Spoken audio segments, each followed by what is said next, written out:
Hello, dear student. I am Shweta from Sundardeep Pharmacy College.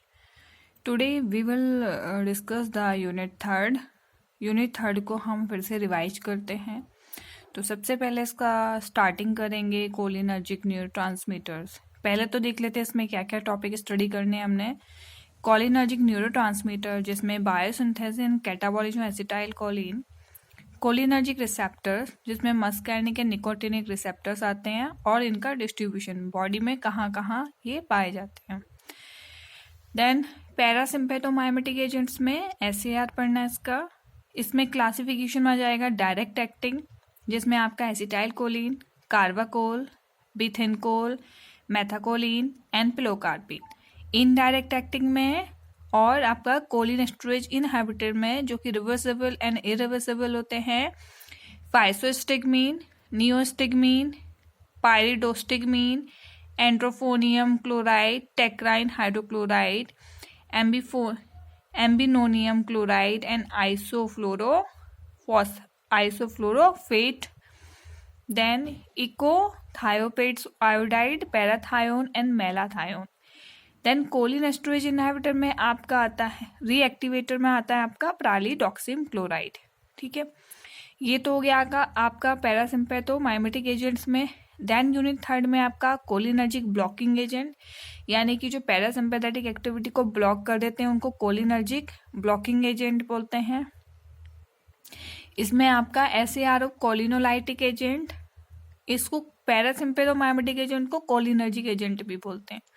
इनके synonym याद करने बहुत इंपॉर्टेंट है क्योंकि इसको पैरासिम्पेथोमाइमेटिक एजेंट से भी पूछ लेंगे और कोलिनर्जिक एजेंट से भी क्वेश्चन पूछ लेते हैं.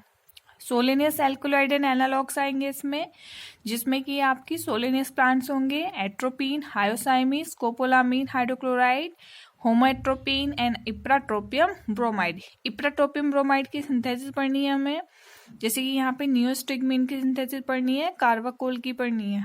ठीक है, सिंथेटिक कोलिनर्जिक ब्लॉकिंग एजेंट में ट्रोपिकामाइड हो गया, cyclopentolate hydrochloride, clidinium bromide, dicyclomine hydrochloride and glycopyrrolate. अब आप इसमें याद करने का तरीका एक ये है, जैसे कि आपकी ड्रग दे रखी है इसमें डायरेक्ट एक्टिंग एजेंट में, यहाँ acetyl choline, carbachol, bethanechol and methacholine, pilocarp. आप क्या करिए, इनके स्टार्टिंग के वर्ड्स ले लीजिए, जैसे ACE कार, AC कार, बे, मी, पी. या आप इनके स्टार्टिंग के वर्ड्स लेके कुछ भी मुहावरा बना सकते हैं. जैसे यहाँ पे या तो आप ACE ऐसी लिख लिया, कार्बाकोल का CAR और बिथेनकोल का आप BE ले लेते हैं. ठीक है, मेथाकोलिन का METS ले लीजिए या ME ले लीजिए और पिलोकार्पिन का PILO पिलो ले लीजिए. तो आप इससे कोई भी मुहावरा बना सकते हैं, कोई सॉन्ग बना सकते हैं जिससे कि आपको आसानी से इसके कोड याद रहें. इनडायरेक्ट एक्टिंग कोलिनेस्टरेज इनहिबिटर में भी ऐसे ले सकते हैं. फाइसोस्टिगमीन का स्टार्टिंग का PHYSO ले लीजिए, नियोस्टिगमीन नियो ले लीजिए, पायरिडोस्टिगमीन में पायरी. जितनी भी ड्रग्स आपने याद करनी है उनके स्टार्टिंग के अल्फाबेट ले लीजिए, उनको एक कोड बना लीजिए. ठीक है, इसका कोड मैं आपको बना के बताऊंगी बाद में. अभी फिलहाल हम यूनिट थर्ड को स्टार्ट करते हैं. देखिए unit third, cholinergic. What is cholinergic? Cholinergic nerve यानी कि पैरासिम्पैथेटिक नर्व, कोलिनर्जिक को पैरासिम्पैथेटिक भी बोलते हैं, are found in peripheral and the CNS of plasma. Cholinergic nerve यानी कि पैरासिम्पैथेटिक नर्व कहाँ पर पाई जाती है? पेरिफेरल में या हमारे CNS में ह्यूमन की. Cholinergic neuron synthesis, store and release कौन सा है हमारा? Acetyl choline. कोलिनर्जिक जो न्यूरॉन्स होता है क्या सिंथेसाइज करता है? एसिटाइल कोलिन को. The major site of activity of acetyl choline in the periphery are as follows. कहाँ पे इसका सबसे ज्यादा सिंथेसिस होती है? जो कौन कौन सी साइट है? Post ganglionic, parasympathetic receptors, the autonomic ganglia, the skeletal neuromuscular junction. Post ganglionic parasympathetic receptors, the autonomic ganglia, the skeletal neuromuscular junction, जहां पे सबसे ज्यादा पाया जाता है। अब नर्वस सिस्टम को हम डिवाइड कर लेते हैं। नर्वस सिस्टम डिवाइडेड इनटू क्या क्या आता है नर्वस सिस्टम में, सीएनएस आएगा और पीएनएस आएगा। दो में डिवाइड होता है, central nervous system, peripheral nervous system. Central nervous system में आपका ब्रेन स्टेम आएगा, ब्रेन आएगा, स्पाइनल कोड आएगा। पीएनएस में आपका सोमेटिक नर्वस सिस्टम आएगा, ऑटोनॉमिक नर्वस सिस्टम आएगा। ठीक है, ऑटोनॉमिक नर्वस सिस्टम में आपका डिवाइड होता है टू पार्ट में, पैरासिम्पैथेटिक एंड सिम्पैथेटिक।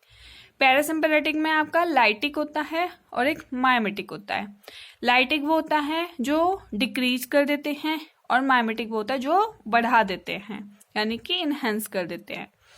अब नेक्स्ट है आपका बायोसिंथेसिस ऑफ एसिटाइल कोलिन। आपका इसमें बायोसिंथेसिस पढ़नी है न्यूरोट्रांसमीटर की। न्यूरोट्रांसमीटर है आपका एसिटाइल कोलिन, ठीक है, कोलिनर्जिक में। इसमें क्या लेंगे, एसीटेट लेंगे प्लस एटीपी लेंगे प्लस कोएंजाइम ए लेंगे। अब एसीटेट एक्टिवेटिंग करेगा तो एसिटाइल कोएंजाइम ए बन जाएगा, यानी कि एसीटेट कंबाइंड करेगा कोएंजाइम ए से, एटीपी एनर्जी देने का काम करेगा। ठीक है, एसिटाइल कोएंजाइम ए बन गया। अब कोलिन एसिटाइलेज की प्रेजेंस में कोलिन एसिटाइलेज एंजाइम की प्रेजेंस में ऐड होगा कोलिन से। ठीक है, रिएक्टेंट क्या है, कोलिन। एंजाइम क्या है, कोलिन एसिटाइलेज। तो एसिटाइलिन कोलिन प्लस को एंजाइम ए, यहाँ पे एसिटाइल को एंजाइम ए था तो एसिटाइल से कोलिन जुड़ जाएगा, को एंजाइम ए अलग हो जाएगा। देन हाइड्रोलाइज एंजाइम की प्रेजेंस में क्या होगा, कोलिन और एसिटेट अलग अलग पार्ट्स में डिवाइड हो जाएंगे। ठीक है, यहाँ पे कोलिन, यहाँ पे एसिटेट। अब क्या होगा, जब फर्दर रिएक्शन होगी तो एसिटाइल कोलिन फिर से बन जाएगा आपका। ठीक है, तो ये तो हुई एसिटाइल कोलिन की सिंथेसिस।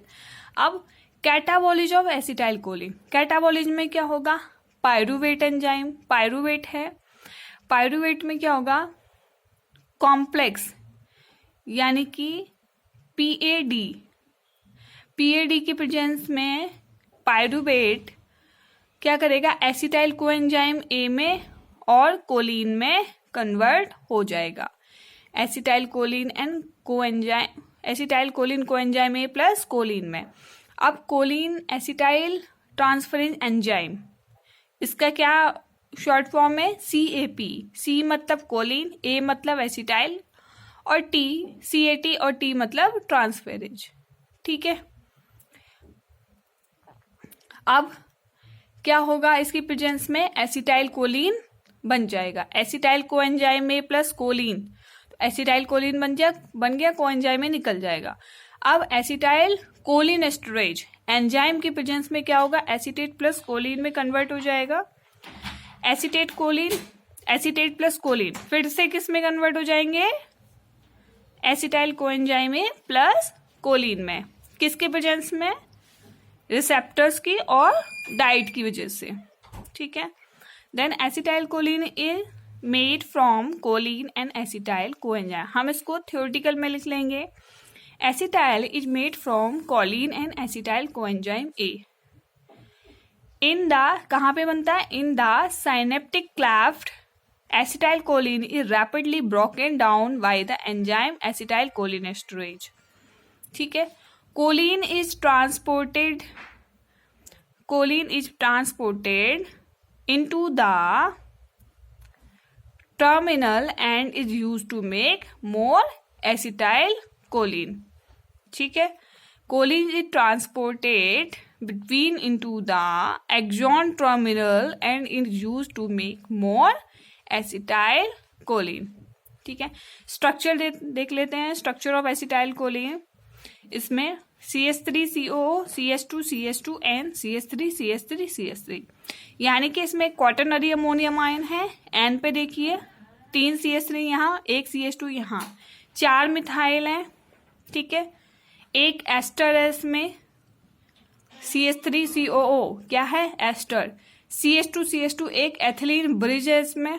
ठीक है, तो अगर आप इसका SAR करेंगे तो आप इसमें सबसे पहले स्ट्रक्चरल इल्यूसिडेशन देंगे। इसमें क्वाटरनरी अमोनियम आयन होता है, इसमें एथिलीन ब्रज होता है, एक इसमें एस्टर होता है। ठीक है, अब रिसेप्टर्स कौन कौन से होते हैं आपके? रिसेप्टर्स ऑफ कोलिनर्जिक ड्रग्स के निकोटिनिक रिसेप्टर्स होते हैं, मस्कैर्निक रिसेप्टर्स होते हैं।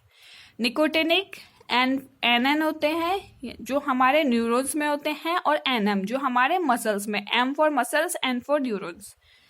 मस्कैर्निक M1 M2 M3 स्टेबिलाइज है, यानी कि इन पे रिसर्च कंप्लीट हो चुकी है। M4 M5 M5 ये अभी स्टिल इन रिसर्च में है।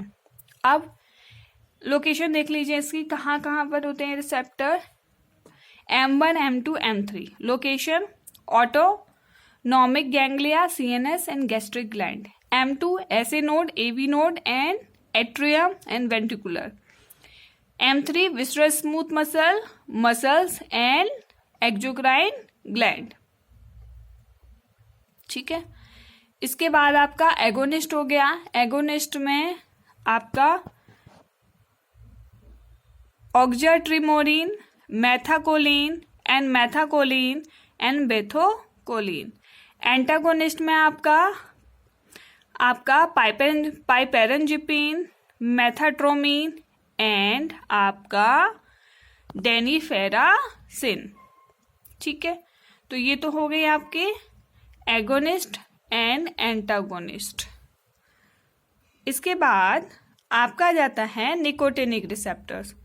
निकोटिनिक रिसेप्टर्स में आप लोकेशन देखिए,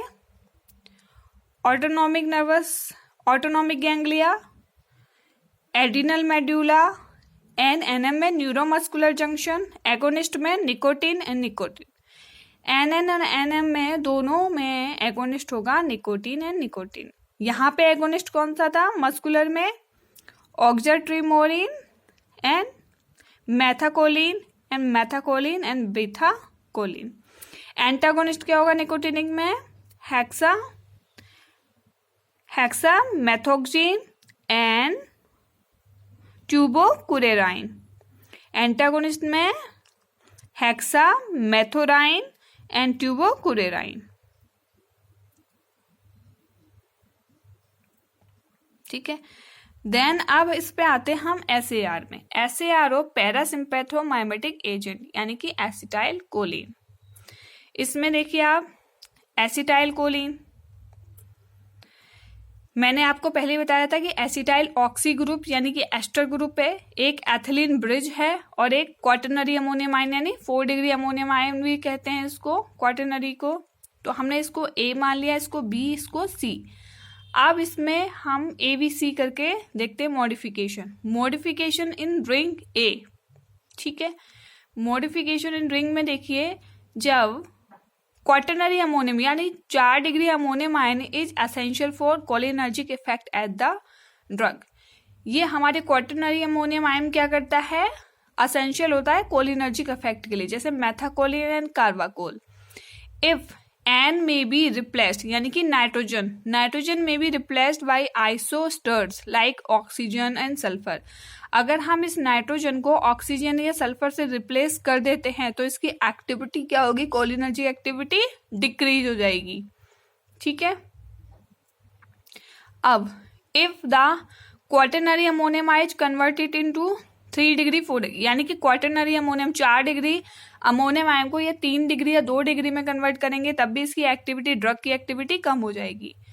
अब in the nitrogen if CH3 replaced by C2H5, अगर जो इसमें क्वाटरनरी अमोनियम आयन में मिथाइल लगा हुआ है, हम उसको इथाइल से अगर रिप्लेस कर देते हैं तो जो एंटागोनिस्ट इफेक्ट होता है ड्रग का वो हमें ऑब्टेन होगा, यानी कि एक्टिविटी कम हो जाएगी और वो एंटागोनिस्ट इफेक्ट देने लगेगा, यानी उसकी एक्टिविटी को इनहिबिट करने लगेगा।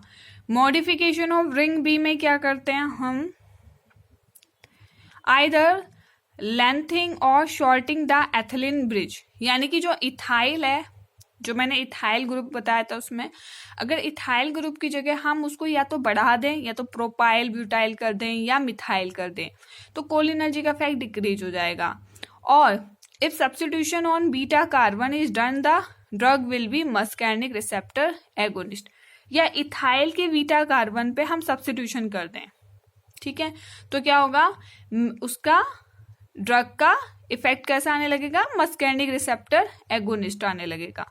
एग्जाम्पल है methacholine and bethanechol. Modification of ring C में क्या करेंगे, एसिटाइल ऑक्सी यानी कि एस्टर ग्रुप, सी में हमने एस्टर किया था, acetyl oxy is not essential group for cholinergic effect of at the ring, मतलब कोलिनर्जिक इफेक्ट के लिए ये एसेंशियल ग्रुप नहीं है, जैसे कि कार्बाकोल।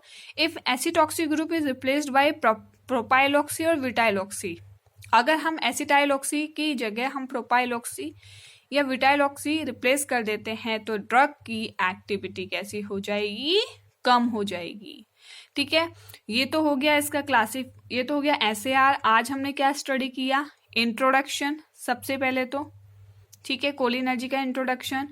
उसके बाद हमने कौन कौन सी साइट पे ये होता है, हमारे न्यूरोट्रांसमीटर एसिटाइल कोलिन पाया जाता है, पोस्ट गैंग्लियोनिक पैरासिम्पैथेटिक रिसेप्टर्स में, ऑटोनॉमिक गैंग्लिया में, स्केलेटल न्यूरोमस्कुलर जंक्शन में। फिर नर्वस सिस्टम के क्लासिफिकेशन पढ़ा हमने, उसके बाद बायोसिंथेसिस पढ़ी एसिटाइल कोलिन की। मैंने आपको नोट्स दिए हैं, उसमें मैंने आपको इसका स्ट्रक्चरल भी समझाया है, बायोसिंथेसिस ऑफ एसिटाइल कोलिन को। ये तो थ्योरेटिकल है, मैंने स्ट्रक्चरल बेसिस पे भी आपको इसका समझाया, स्ट्रक्चरल बेसिस पे बहुत ज़्यादा इंपॉर्टेंट है, मैं आपको रिपीट करा चुकी, एक बार और रिपीट करा दूंगी। फिर मैंने इसके रिसेप्टर्स वगैरह पढ़े, ठीक है, रिसेप्टर्स की लोकेशन पढ़ी, कहाँ कहाँ पे होते हैं, फिर इसका SAR पढ़ा। नेक्स्ट वीडियो में हम इसका क्लासिफिकेशन पढ़ेंगे, ठीक है।